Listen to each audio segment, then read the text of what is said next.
Live from New Delhi, you're watching DD India NewsHour, India's voice to the world. I'm Ramesh Ramachandran. Coming up in the next hour, Trump exempts phones, computers, semiconductors and other electronics from reciprocal global tariffs. The US and Iran hold nuclear talks mediated by Oman to resume talks next Saturday. The British government takes over the running of a loss-making steel plant from its Chinese owner. And India clinches gold at the Archery World Cup.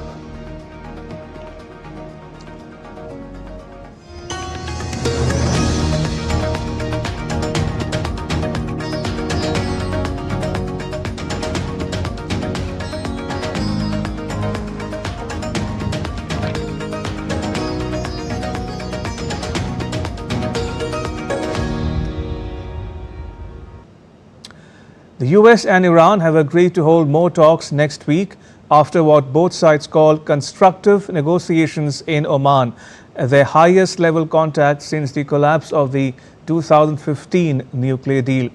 That agreement, signed under President Obama, was aimed at curbing Iran's nuclear program.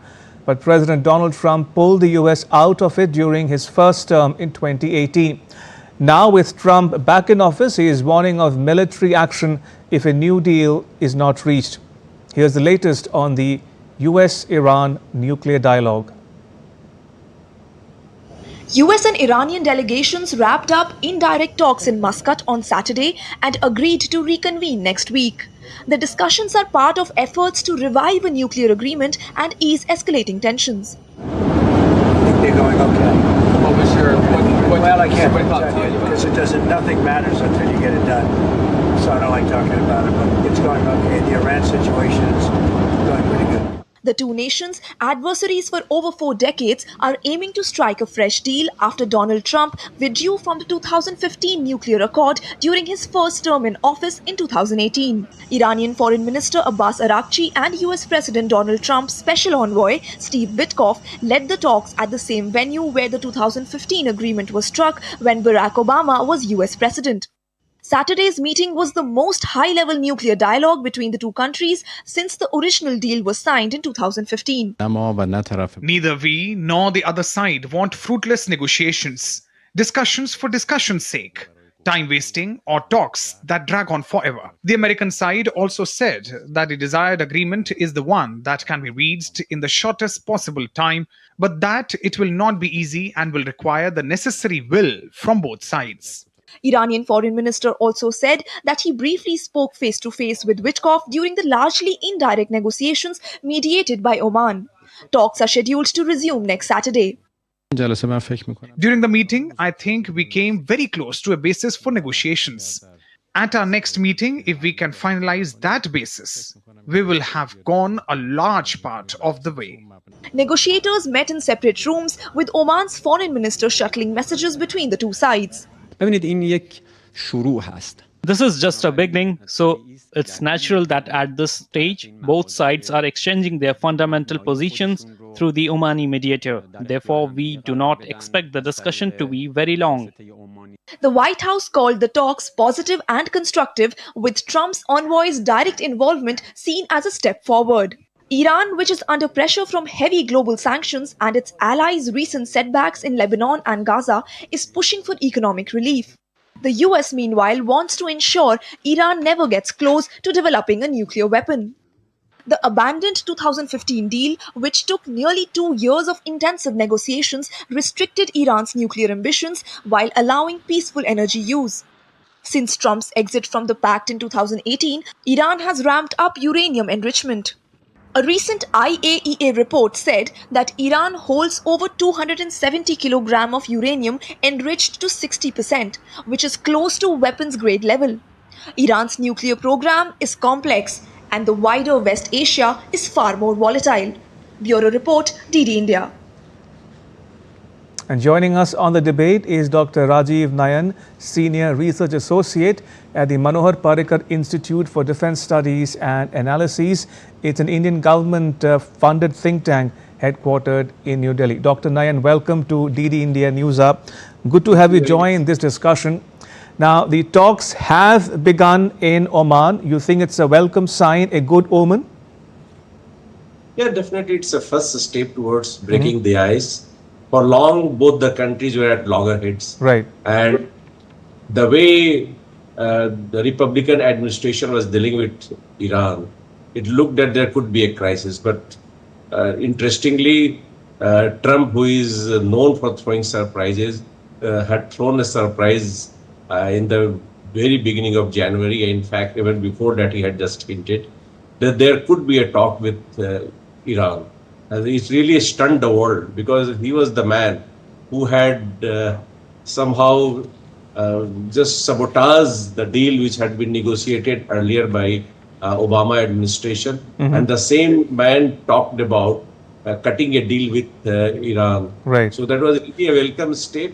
Yes, of course, in his true Trumpian style, he said if it doesn't agree, then there could be bombarding. So this is, sometimes people don't take Trump so seriously because he has got the habit of like mixing things and adding to it. So he said, but yeah, the welcome sign is that he is really pushing for negotiations. So it's a great respite for the world and for Iran and America, United States, of course, for both. Indeed, as Winston Churchill once said, Dr. Nayan, jaw is better than war. The fact that the two countries are sitting around a room or a table or a building to talk to each other is in itself an improvement. But what are the red lines for the two negotiating teams, Dr. Nayan? The US, on the one hand, seems to be indicating that Iran cannot have a nuclear weapon and that the US wants full and complete dismantling of Iranian nuclear program. But Tehran thinks otherwise. So what are the red lines for the US and Iran in these talks going forward? Look, first, building nuclear weapon is not a red line because Iran doesn't maintain that it is working towards building a nuclear weapon. Okay. That is a fact. Okay. And it just wants to indicate that it wants to signal to the United States that, look, I have got the capability. If you just torture me or if you just push me to a corner, I may demonstrate that I can build a bomb. This is what it has been showing or it has been demonstrating for several years or say we can say several months. Like data is coming, all American think tanks, of course funded by or supported by their intelligence agencies, are pointing out that Iran has got about 275 kg of enriched uranium, which is enriched up to 60% level. But some are saying that it has enriched up to 83.75. The Arms Control Association had come out with the report. So again, there is a variation. And they said like up to 20% enriched uranium is about 607 kg. And still it has got larger amount of 3,655 kg of 3.67 enriched level, which is the threshold level of JCPO, Joint Comprehensive Plan of Action.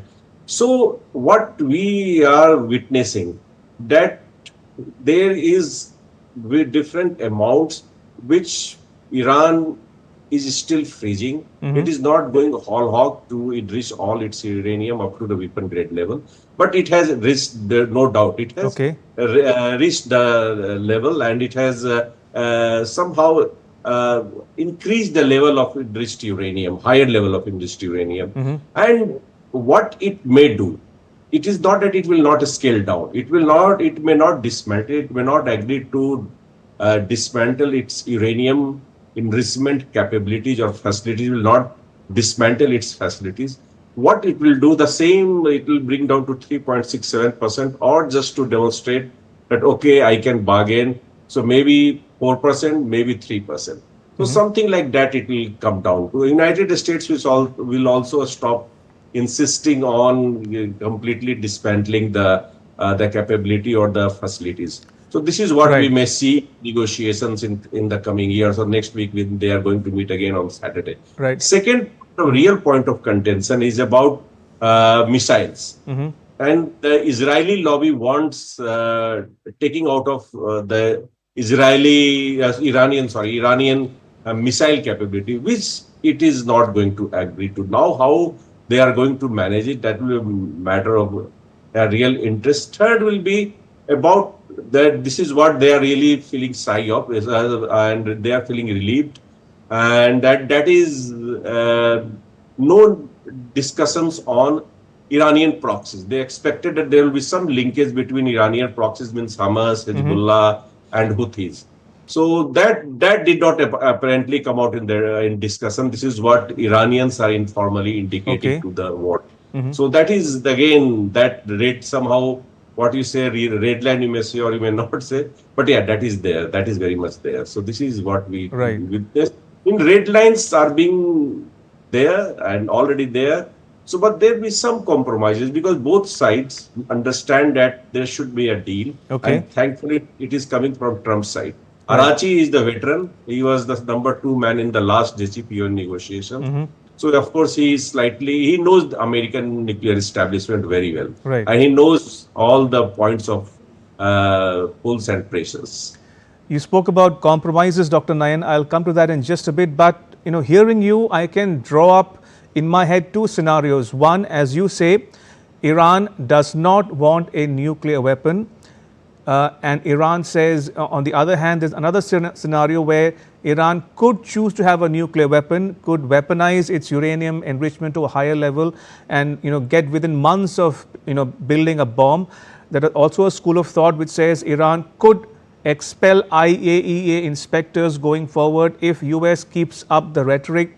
Also, Iran might choose to quit the NPT altogether.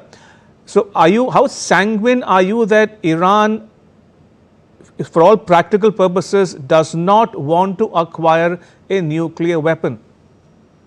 No, especially, Dr. Nayan, given reports that some in Tehran want a Middle East, a nuclear-free Middle East, in other words, nuclear-free West Asia, meaning thereby that Israel should also give up on its nuclear weapons.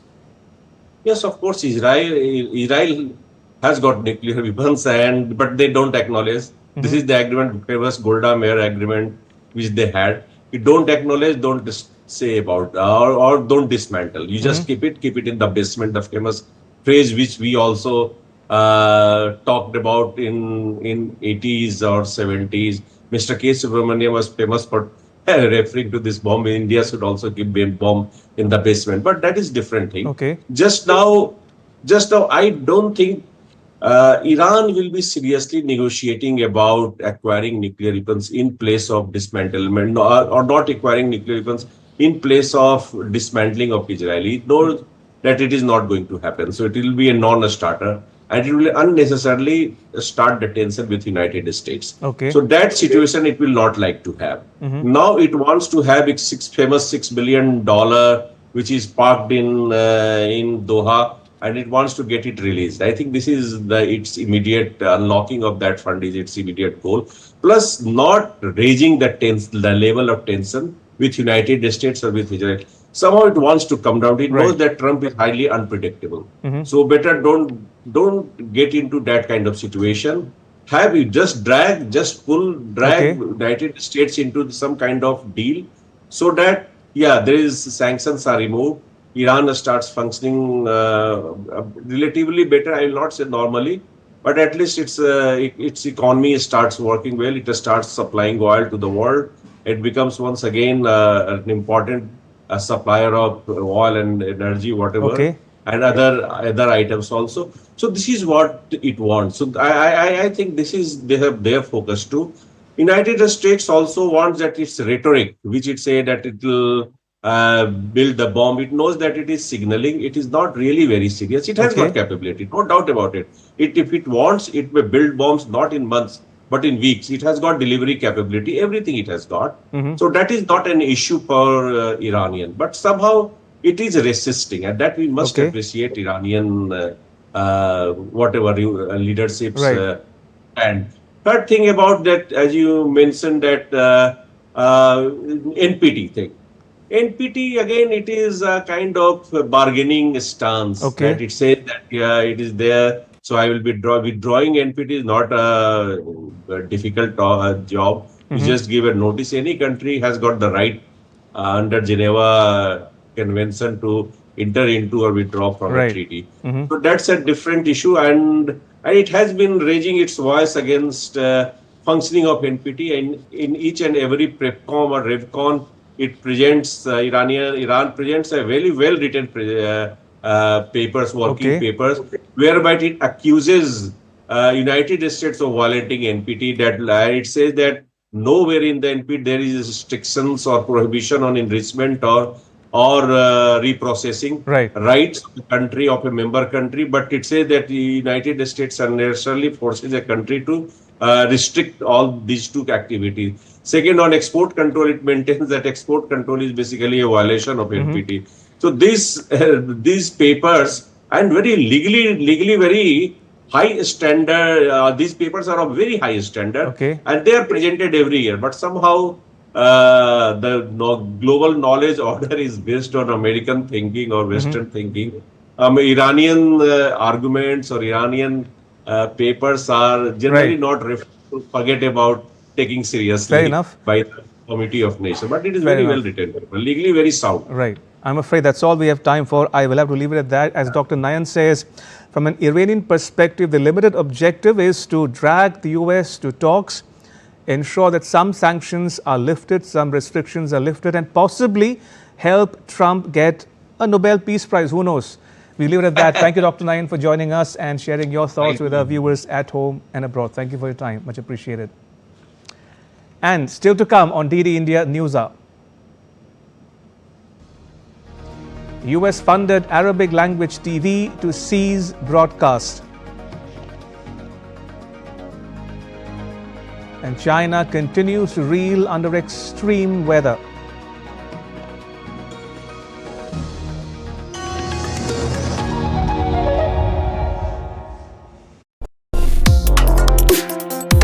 Complex issues, hidden agendas, twists and turns, strategic games.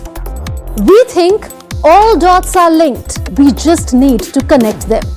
Join me every week as I connect the dots to unravel hidden designs in statecraft, mysteries, and decode issues that matter to you.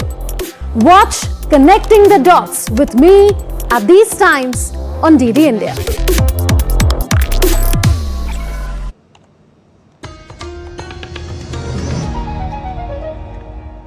You're watching DD India NewsHour. I'm Ramesh Ramachandran. To West Asia now, Israel is expanding its military offensive in Gaza after seizing a new security corridor known as the Morag Axis, which cuts across Gaza between the southern cities of Rafah and Khan Yunis. The Morag corridor joins other key zones under Israeli control, including the Philadelphia and Netzarim corridors. Together with expanded buffer zones, these give Israel control of over 50% of Gaza's territory.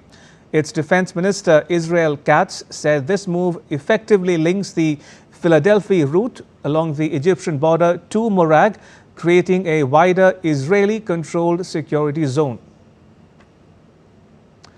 And as part of the expanded offensive, Israel issued a sweeping evacuation order for tens of thousands of Palestinians living in and around Khan Yunis.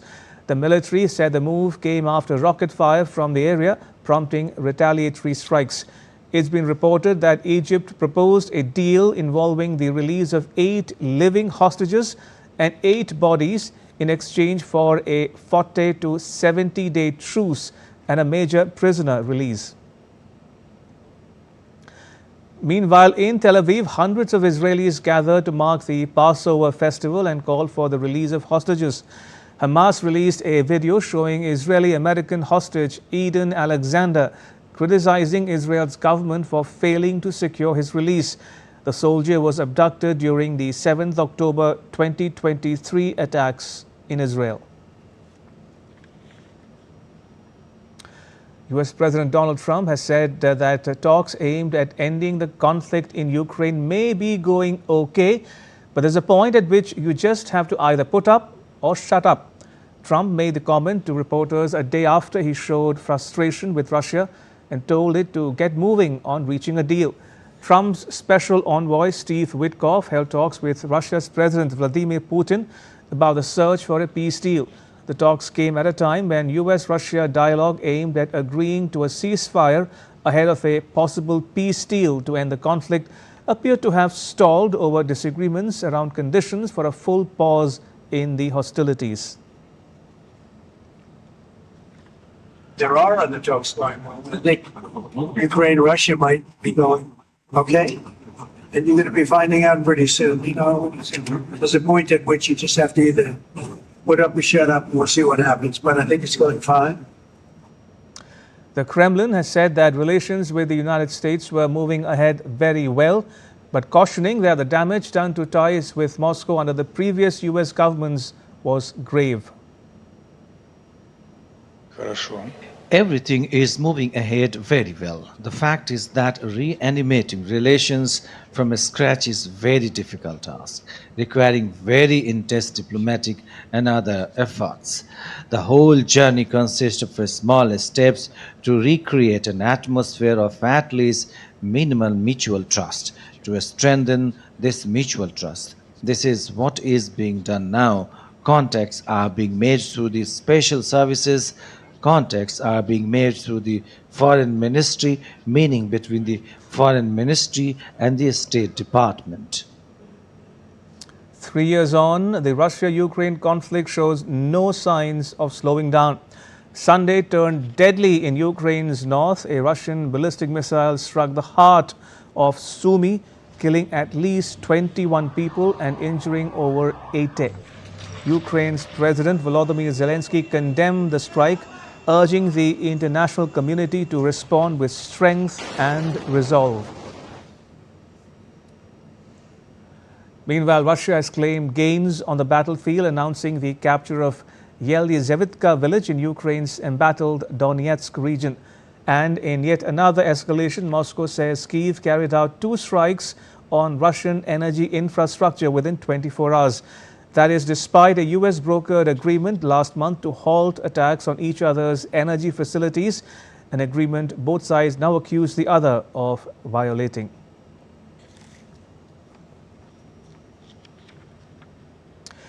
In a bid to mitigate the impact of ongoing trade tensions with China, the Trump government has granted exemptions on key consumer electronics, including smartphones, laptops and memory chips, providing much needed relief to major US tech companies such as Apple and Nvidia. DD India's Antara Sinha reports. To ease the impact of escalating trade tensions with China, the Trump administration has granted exemptions on several key consumer electronics from the steep import tariffs it recently imposed. The US Customs and Border Protection made the announcement on Friday, offering much needed relief to US tech giants like Apple, Nvidia, and Dell.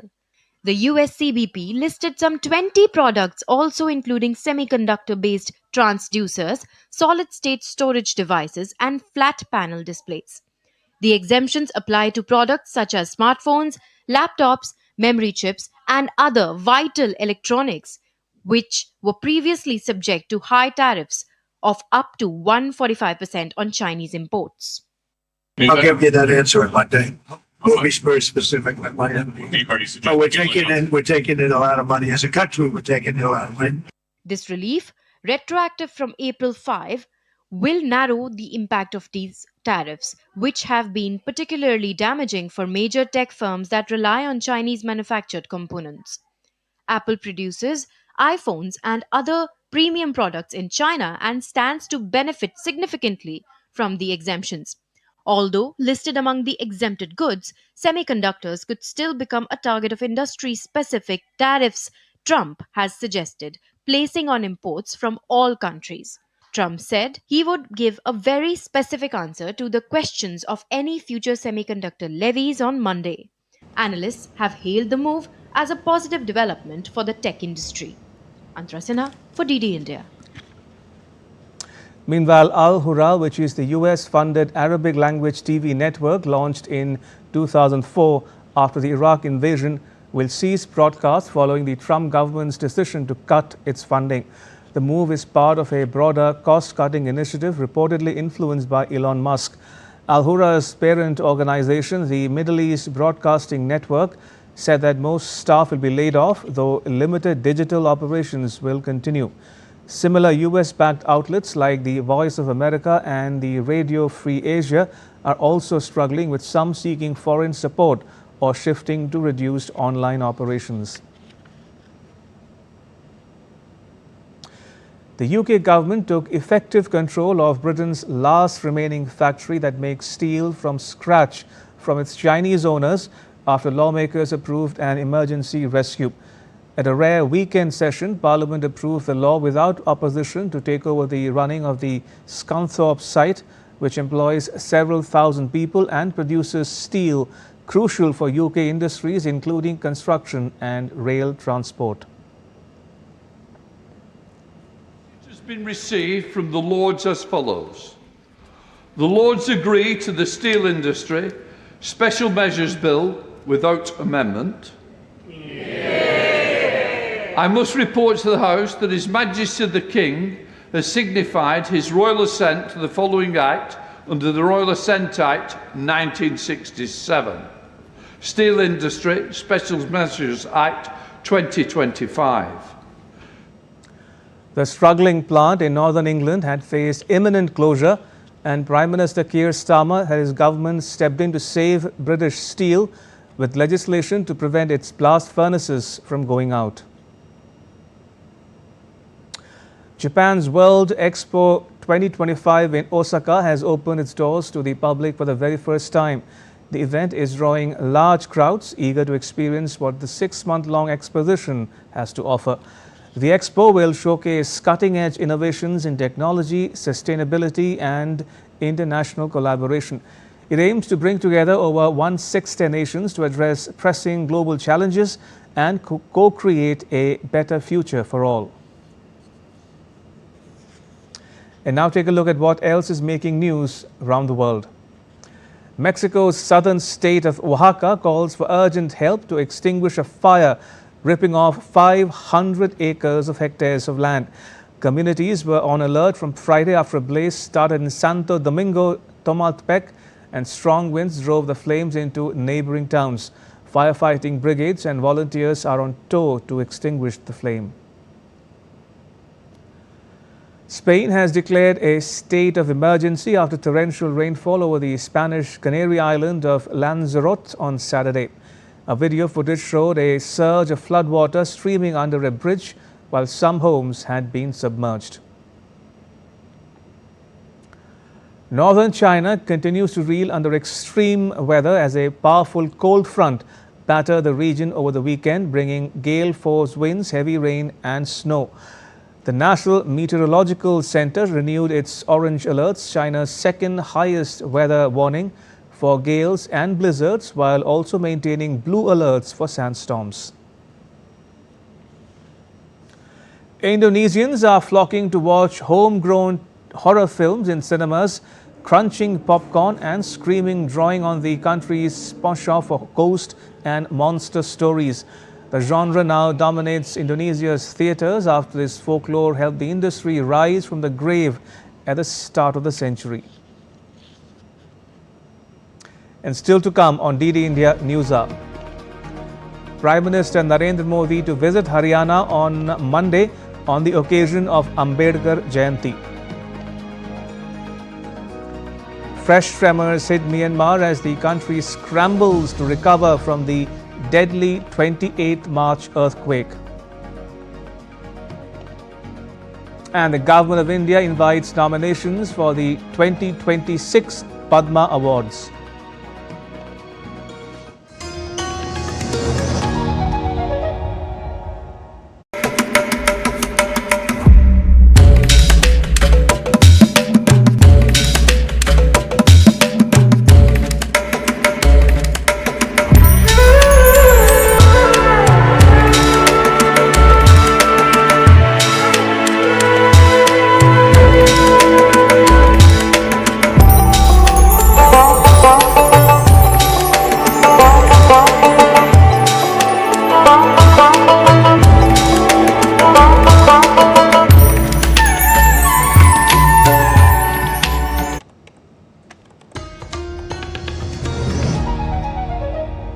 You're watching DD India NewsHour. I'm Ramesh Ramachandran. A quick recap of the headlines. Trump exempts phones, computers, semiconductors and other electronics from reciprocal global tariffs. The US and Iran hold nuclear talks mediated by Oman to resume talks next Saturday. The British government takes over the running of a loss-making steel plant from its Chinese owner. India's External Affairs Minister S. Jaishankar met with Markus Söder, Minister-President of Bavaria in New Delhi on Sunday. The leaders discussed the contribution of Bavaria to strengthening India's cooperation with Germany and the EU, focused particularly on technology and talent flow. They also exchanged perspectives on European developments, transatlantic ties and the Indo-Pacific.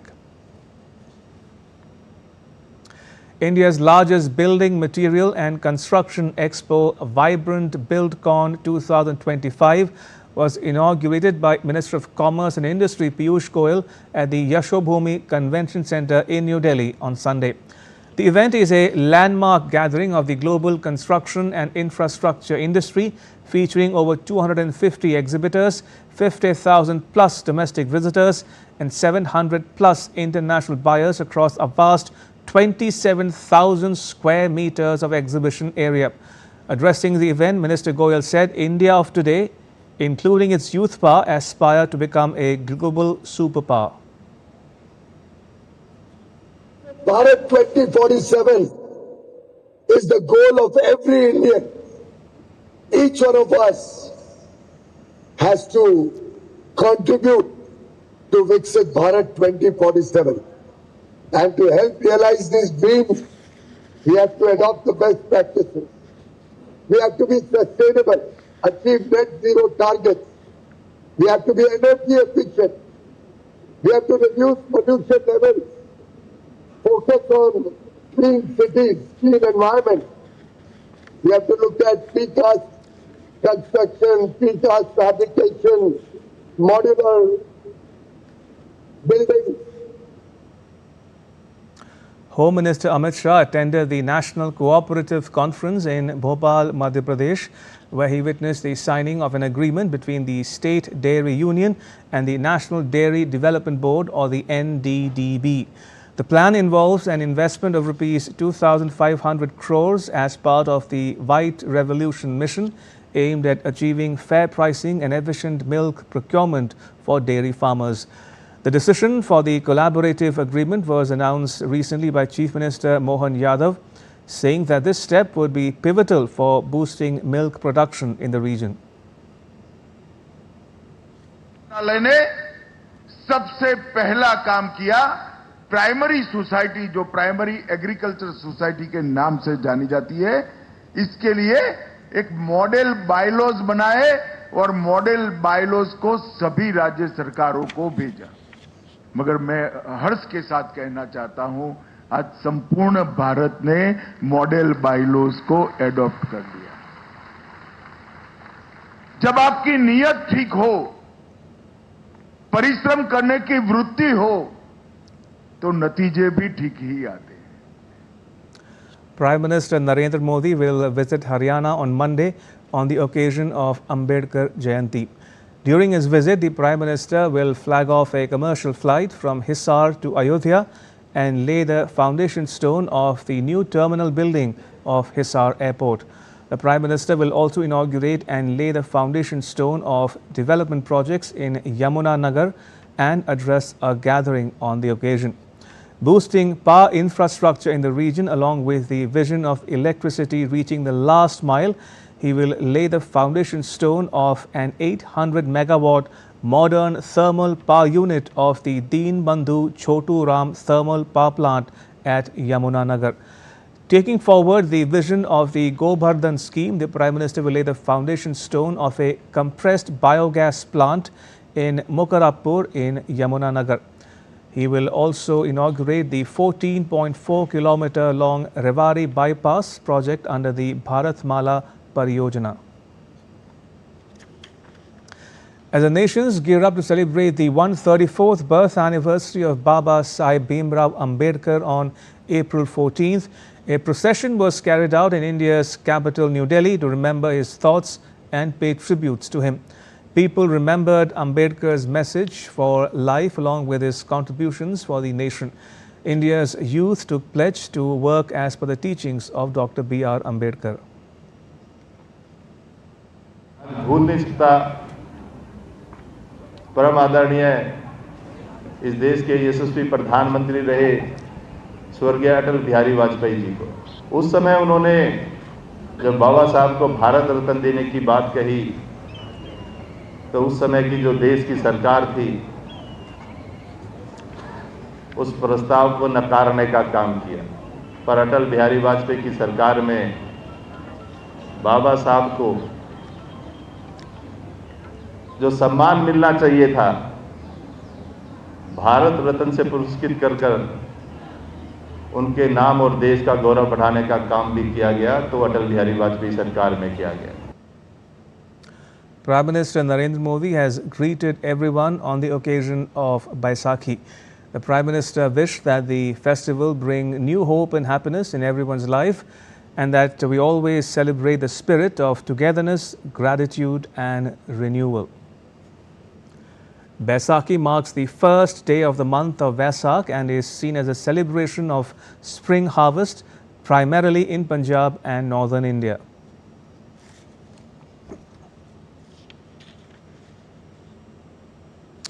The National Forensic Sciences University is hosting the All India Forensic Science Summit at Vigyan Bhavan in New Delhi. The event explores the role of forensic science with a fusion of cinema. Tapas Bhattacharya has more.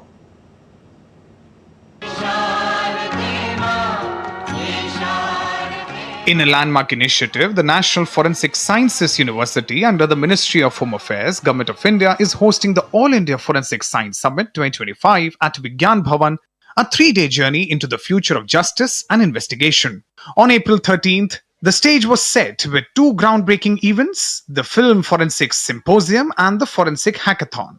Cybercrime, piracy, which is killing the medium of films, and digital manipulation are rampant today. Awareness of cyber security and alertness against all types of crimes can be taken to the common man through the medium of films in a scripted manner. This initiative is timely and essential. It also reflects the forward-thinking intent behind it. From the glamour of the silver screen to the precision of science, the event brought together visionaries. Are we talking about where our society and human civilization is anchored in? Where is the value system going to come from? बहुत ज़रूरी है कि आप crime को रोकने के लिए आप preventing policing भी आज कर रहे हैं. You can actually figure out which are the areas where certain kind of crime has more likely is supposed to happen, and you can prevent it. You know, we all appreciate our efforts, and I think they're commendable with the team here doing. Bollywood star Sharat Kelkar mesmerized the crowd with his humor, getting huge applause. क्या अगर किसी की आवाज का misuse किया है तो उसे आप फॉरेंसिक साइंस से पता लगा सकते हैं? तो मैं चाहता हूं कि ये लॉ बनाया जाए कि किसी के आवाज का कॉपीराइट का गलत इस्तेमाल ना किया जाए. अगर वो कॉपीराइट रूल इंडिया में आता है तो मेरा भला हो जाएगा. At the heart of it all, Padma Shri Dr. J.M. Vyas, Vice Chancellor of NFSU, laid the vision. When National Forensic Science University is the only university in the world, it becomes our responsibility and charter to take up these kind of areas so that they are not promoted only in India, but this promotion goes across the globe. So a film forensic is a new concept. I think it will go all over the world.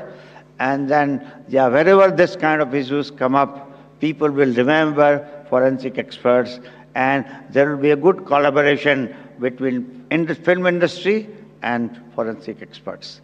So with this purpose, we decided that we will enter into this. With over 1,600 participants, the summit aims to redefine India's criminal justice ecosystem, empowering it with science, collaboration, and innovation. Tapas Bhattacharya's report for DD India.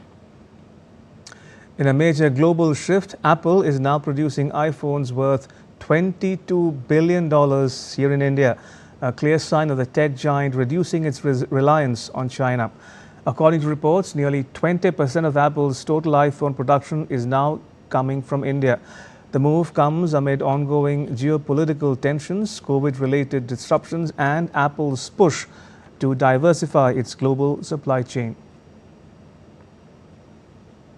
In response to a formal request from the government of Myanmar, a specialist team from the Indian Army engineers arrived in Myanmar last Sunday under Operation Brahma, reaffirming India's commitment to regional humanitarian assistance. The operation focuses on assessing and repairing earthquake-damaged infrastructure in the Mandalay and Naypyidaw regions. Led by a commanding officer, the engineer recce team, consisting of 1 officer and 5 personnel, began its mission with a reconnaissance of 3 major bridges in the Mandalay division on 8th April. On 10th April, the team inspected 4 bridges and approximately 350 damaged buildings in Naypyidaw, working closely with Myanmar government representatives and local police escorts. As Myanmar reels from the massive earthquake that hit the country in March, a magnitude 5.6 earthquake struck Myanmar on Sunday, with the European Mediterranean Seismological Center reporting the event. The quake's epicenter was located near the eastern region of Myanmar, a country prone to seismic activity because of its position along the tectonic plate boundaries of Southeast Asia. Details on the exact location and depth of the earthquake remain sparse, but strong tremors were reportedly felt in various parts of the country, including in the capital Naypyidaw and the commercial hub of Yangon. There have been no immediate reports of widespread damage or casualties, though local authorities are still assessing the situation. Myanmar, which lies on the boundary of the Indian and Eurasian tectonic plates, experiences occasional seismic activity. Rescue teams and emergency responders are on standby in the case of further developments. Ecuador is holding a presidential election with incumbent Daniel Noboa facing off against charismatic leftist challenger Luisa Gonzalez.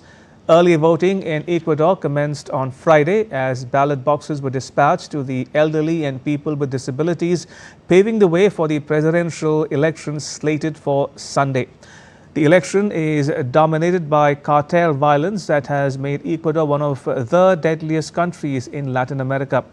Polls show the statistical tie, with a Noboa win likely to see continued hardline security policies and a close relationship with the US, while a Gonzalez win would signal a shift to the left and potentially cooler relations with the US. Gonzalez is allied with former President Rafael Correa, who lives in exile in Belgium. The election is highly competitive, with hundreds of thousands of votes up for grabs. About 13.7 million Ecuadorians are obliged to vote. Polls closed and vote counting got underway in Gabon on Saturday as the oil-rich Central African country held its presidential election, with coup leader Brice Oligui Nguema widely anticipated to solidify his hold on power. Counting started shortly after the closing of polling stations. The result was expected as soon as Sunday, with the winner receiving a 7-year term, renewable once. Nguema, who ousted President Ali Bongo 19 months ago, is presenting himself as a reformer, tackling corruption after decades of Bongo family rule in Gabon. Gabonese residents are hopeful for the return of constitutional order to the nation. It's been a long time since I voted, but this time I saw a glimmer of hope, or something that made me go and vote. I was really very happy, very delighted to see all those people like that waiting. You wait your turn to go and fulfill your civic duty. Because most often others could have gotten discouraged and go home, but despite the sun yesterday, people were still there. We still put up with it under the sun to fulfill our civic duty. And now take a look at what else is making news in India. The Government of India has invited nominations for the Padma Awards 2026, which will be announced on the occasion of Republic Day next year. The nomination process, which began on the 15th of last month, will be opened till 31st July. The nominations and recommendations for Padma Awards will only be received online on the Rashtriya Puraskar portal. Indian security forces seized caches of M4 rifle and AK-47 with bullets and medicines on Sunday in Kishtwar district of Jammu and Kashmir. 3 terrorists were killed in an encounter. Few terrorists still believed to be hiding in the area. The operation between security forces and terrorists has been happening for the last 4 days. The South Indian state of Kerala celebrated Palm Sunday. The day commemorates the triumphant entry of Jesus into Jerusalem city. As the part of celebration, devotees carried palm leaves to the local church. Palm Sunday also marks the beginning of the sacred week of Christians, which will culminate on Easter Sunday.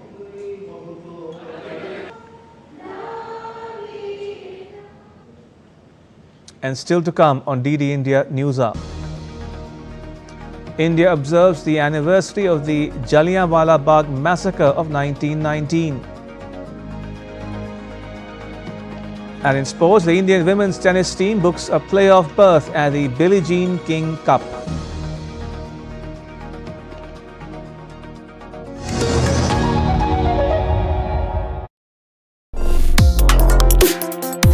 Complex issues, hidden agendas, twists and turns, strategic games. We think all dots are linked. We just need to connect them. Join me every week as I connect the dots to unravel hidden designs in statecraft, mysteries, and decode issues that matter to you. Watch Connecting the Dots with me at these times on DD India.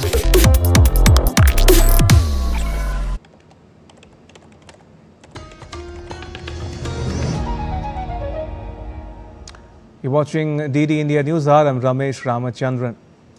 Prime Minister Narendra Modi paid homage to the martyrs of Jallianwala Bagh, saying that the coming generations will always remember the indomitable spirit. The Prime Minister posted a message on X, and I quote him here: "We pay homage to the martyrs of Jallianwala Bagh. The coming generations will always remember their indomitable spirit.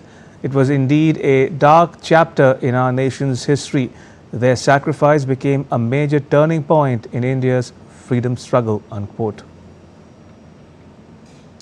The Jallianwala Bagh massacre in India's Amritsar is not simply a tragic tale of the past, but the horror of the British colonial enterprise.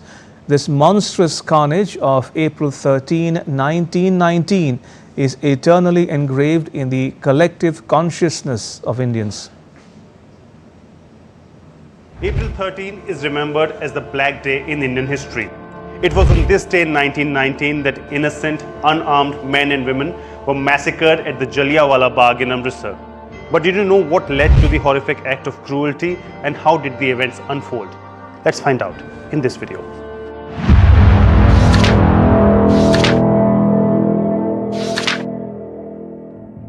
Let's first understand what led to the Jallianwala Bagh massacre. The Rowlatt Act was passed on March 10, 1919. The Black Act authorized the government to imprison or confine without a trial any person associated with seditious activities.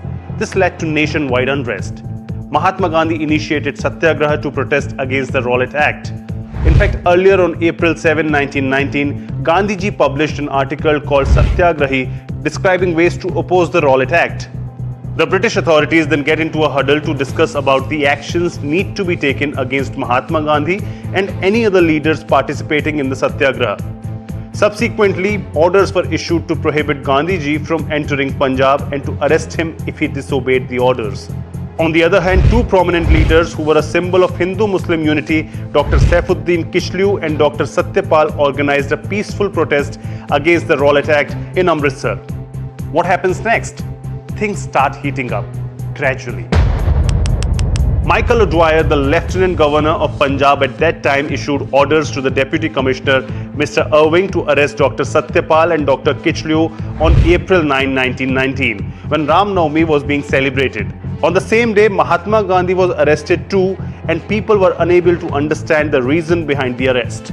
By the 10th of April 1919, the news of Gandhiji's arrest had reached Amritsar, and the crowd was really angry and had gathered on the streets. Now comes one of the most painful incidents in Indian history.